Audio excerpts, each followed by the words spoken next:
Ethics. Defined as the moral principles that govern a person's or group's behavior. Commonly associated with Judeo-Christian ethics. Also, some synonyms might be the moral code that one person might follow. Morals, morality, values, rights and wrongs, principles, and ideals. But what does it really mean to an aspiring dentist like myself? Hi, my name is Jeremiah Taylor and I'm a dental student at Meharry Medical College. And I'm bringing you today a brief presentation of several different interviews from various professors such as Dr. Gerald Davis, Dr. Binniam, Dr. Hill, and Dr. Perry, and finally concluding my brief presentation with Dr. William Davis. I hope you enjoy what you're about to see and learn something about ethics and how it applies to patient care and dentistry in its entirety. Thank you. Let's watch. Hello, we're here with Dr. Gerald Davis from Meharry Medical College down in the Pross Clinic, and he is going to share with us one of his most memorable ethical dilemmas that he has faced in his career and practice of the dental profession. Dr. Gerald Davis. The biggest case I can recall right off was when I was a student, fourth year dental student, trying to meet my requirements for graduation, and I needed to complete so many crowns in order to graduate. And a classmate, knowing that I was struggling, excuse me, submitted or just transferred the patient into my pool and said, "Hey, Gerald, I know you're struggling. I need you to, I want you to graduate on time with the rest of us. Here's a patient who needs a crown. Why don't you just work on him today?" And so I brought the patient back, spoke to her briefly, glanced at the x-rays, didn't really do much focusing on treatment planning or anything. I just got her started doing the crown preparation. Did the crown preparation with permission of the professor, and when it was time to get impressions on this particular tooth, of course you have to place it in your packing cord, and while I was placing my packing cord fell into the buccal furcation of this tooth, which I didn't even realize there was a furcation on that tooth. Had I done probing depths prior, I would have known. But as a student at the time, even then, being in such a hurry and such a rush, I didn't even think about, hey, that this may be an actual problem. So I continued on anyway. Did the impression.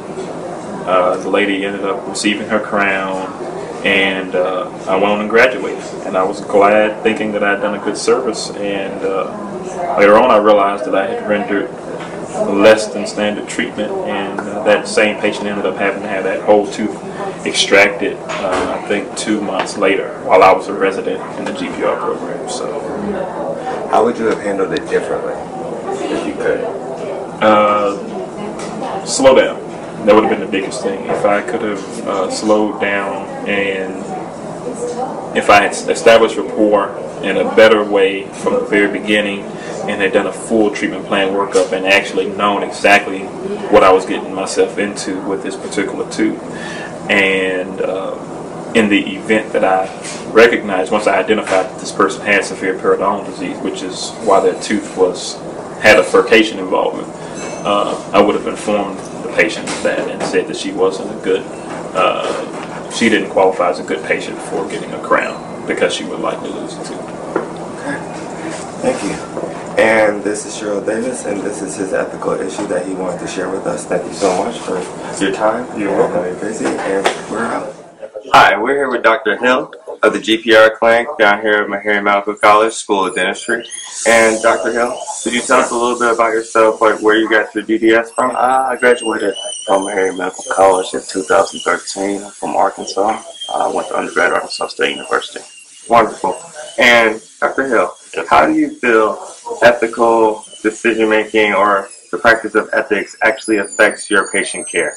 I believe ethics affects my patient care because I come from a small town, very family-oriented town, and I would want the patients to be treated like I would treat my family. So my ethical concerns treat everybody like they're your family. All right. Thank you very much, Dr. Hill, for your time. I appreciate it. And we're out. Hi, I'm here with Dr. Benia from the GPR clinic down here at Meharry Medical College School of Dentistry. And he was going to tell us a little bit about himself and what does he feel an ethical institution would have in it to make it an ethical institution. What kind of traits would you look for in the people that are working there and the environment? Again, my name is Biniam. I went to University of Maryland, Eastern Shore for my undergrad. I did my biology there, and I came here in 2009, and I did my BDS Meharry Medical College, School of Dentistry, and to address the question of being an ethical institution and would I say ethical. Dentistry, you really need to have a good background of ethics to be able to even get your GDS and also to be. I mean, I just graduated, so I can't say more about real practicing, but I can imagine doing GPR for the last 9 months. It's just a key.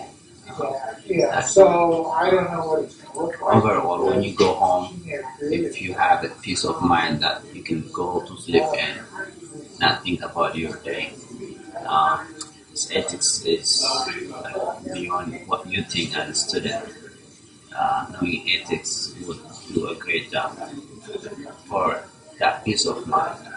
So I have a few cases that I did to the best that the patient or that I can give to the patient, but just having a few more questions. Oh, if I did that, or I didn't tell him, I didn't have a good night. So next day I talked to the director, and she told me, "Oh, this was a good thing that he did."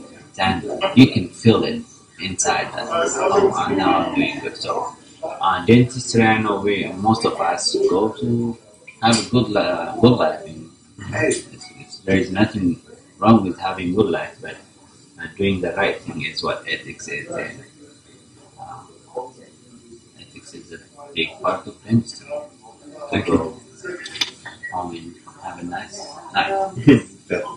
Thank you, Dr. Dean. No problem. Welcome, and we're back. Hi, my name is Jeremiah Taylor, and this is Dr. Perry. Would you like to tell us a little bit about yourself? Hi, I'm Dr. Perry, and I am an associate professor here in the Department of Restorative Sciences. I've been at Meharry for about a year and a half, and I teach first, second, third, and fourth year dental students. Wonderful. So this is an ethics interview, and I was wondering, what would your opinion of an ethical institution be, in your opinion? In my opinion, an ethical institution would be one that puts the quality, particularly an ethical dental institution, that puts the quality of the education, the quality of patient care that we provide first. And that every effort is put forth to learning all that we can to be able to provide the quality care that patients need, and having a level of honesty and integrity that permeates throughout our institution. Have you ever had an ethical dilemma arise in your career, in your practice of the dental profession, that has really stood out to you before, or that has really stuck with you?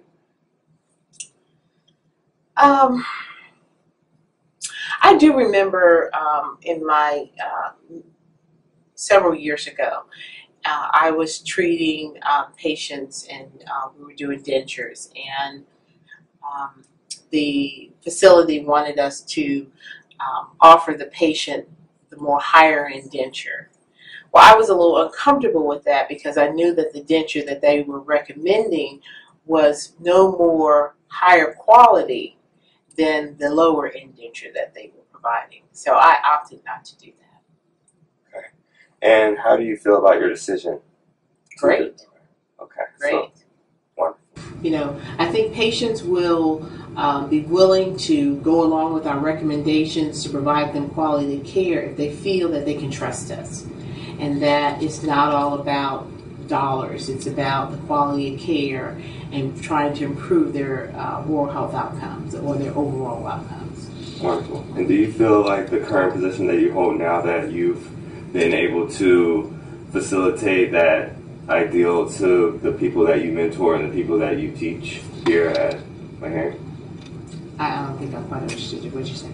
Do you feel like you're able to demonstrate and pass along this torch of your ethics to the future dentists that are going to be coming out of Meharry, so that they can understand this is what needs to be done? Absolutely, absolutely.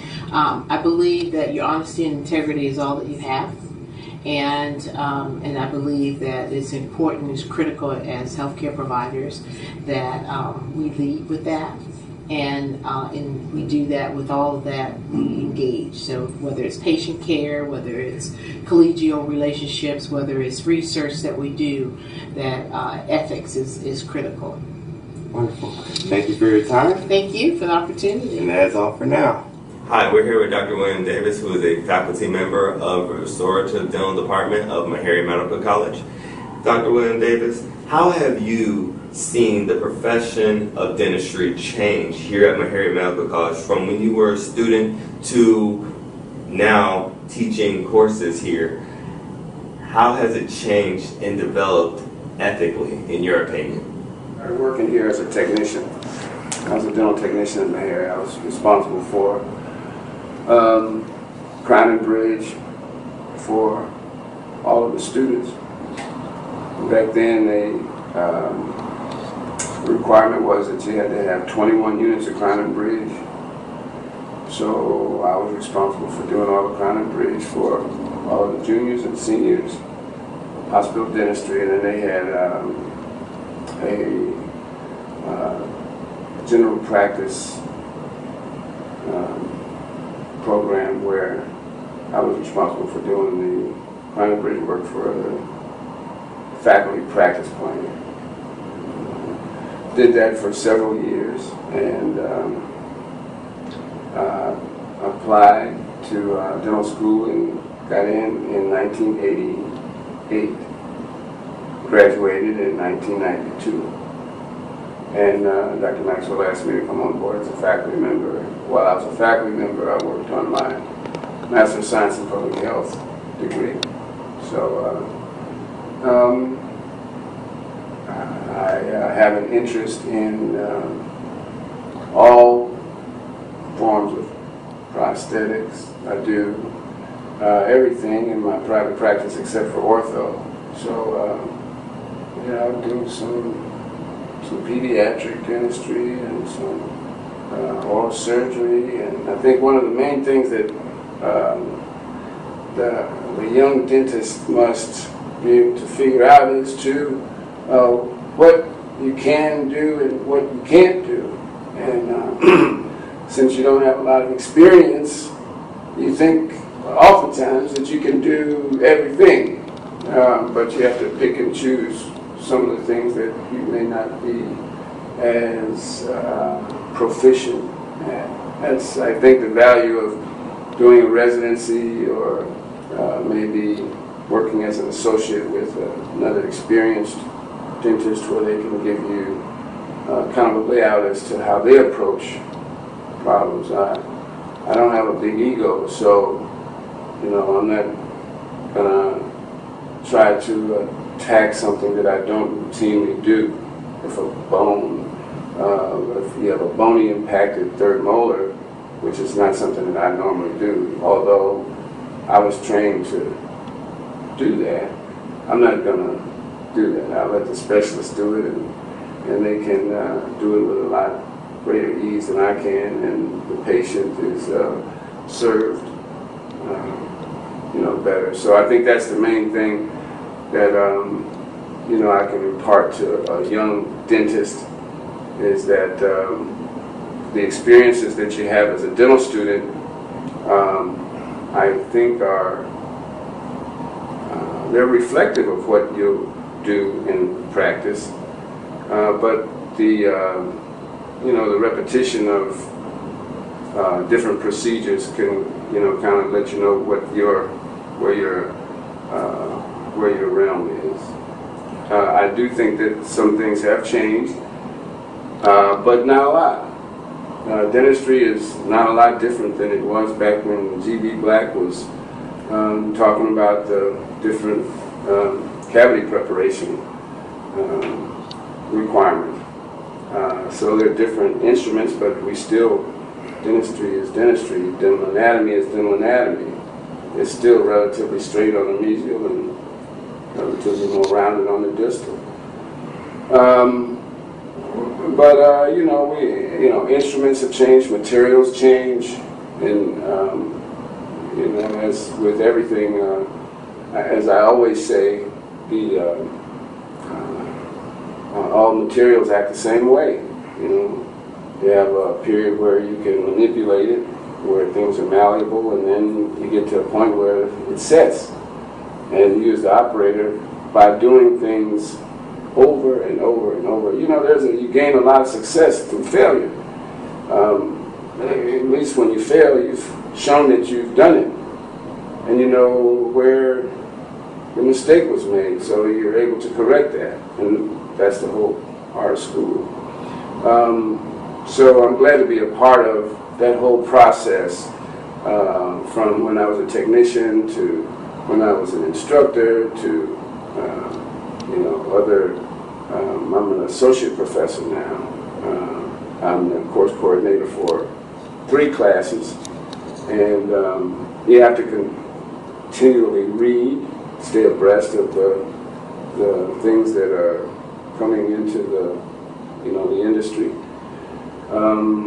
And I think being around young people kind of keeps me, in tune with what the new trends are. So some things have changed a lot. The way we deliver a lecture is still basically the same. I think we're still kind of in that, and I think you get more from that than going to YouTube and there's a lot of electronic things that are available now, and I don't know that it takes the place of actually sitting down and doing the work. That's the kind of craft that we are. It's a sit down and do kind of thing.